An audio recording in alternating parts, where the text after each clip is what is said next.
Hello बच्चों, welcome back to Sunday school. आज हम एक कहानी सुनने वाले हैं जिससे आपको पता चलेगा कि इस दुनिया में इतने सारे लैंग्वेजेस कहाँ से आए। चलो कहानी पर चलते हैं।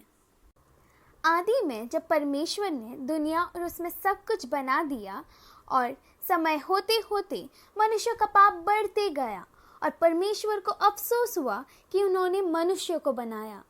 इसलिए परमेश्वर ने भाड़ के साथ फिर से दुनिया शुरू करने का फैसला किया, लेकिन नूह और उसके परिवार को बचा लिया।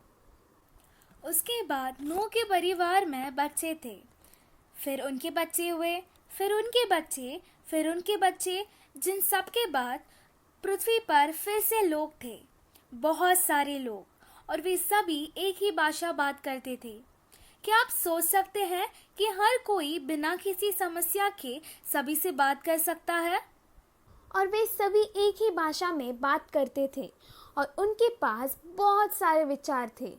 एक दिन उन्होंने कहा, हे, पत्थरों का उपयोग करने के बजाय आइए हम कुछ ईंटों को बनाते हैं अपने लिए। और उन्होंने किया। तब उन्होंने कहा, चलो अपने लिए एक शहर बनाते हैं और उसे इतना ऊंचा बनाते हैं कि यह आकाश तक पहुंच जाए। फिर हम प्रसिद्ध हो जाएंगे और लोग हमारी ओर देखेंगे और हमारे जैसे बनना चाहेंगे। कितना अच्छा लगेगा। इसलिए वे ईंटें बनाने लगे और टावर ऊंचा होते गया।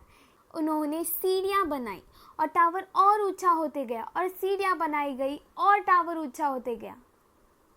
इसीलिए उन्होंने कहा, हमें देखो, हम तो वास्तव में कितने महान हैं।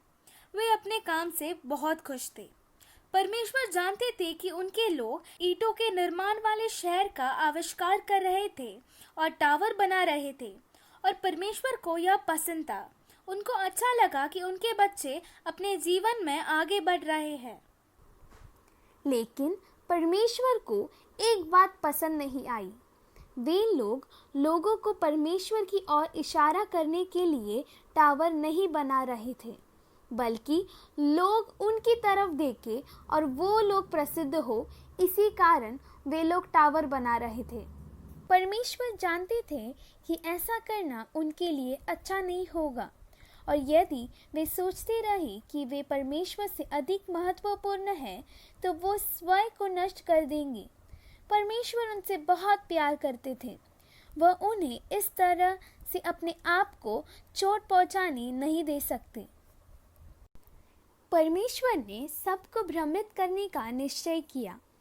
एक दिन जब वे लोग अपने शहरों में ईंटें बनाकर टावर बना रहे थे, तब अचानक कुछ हुआ।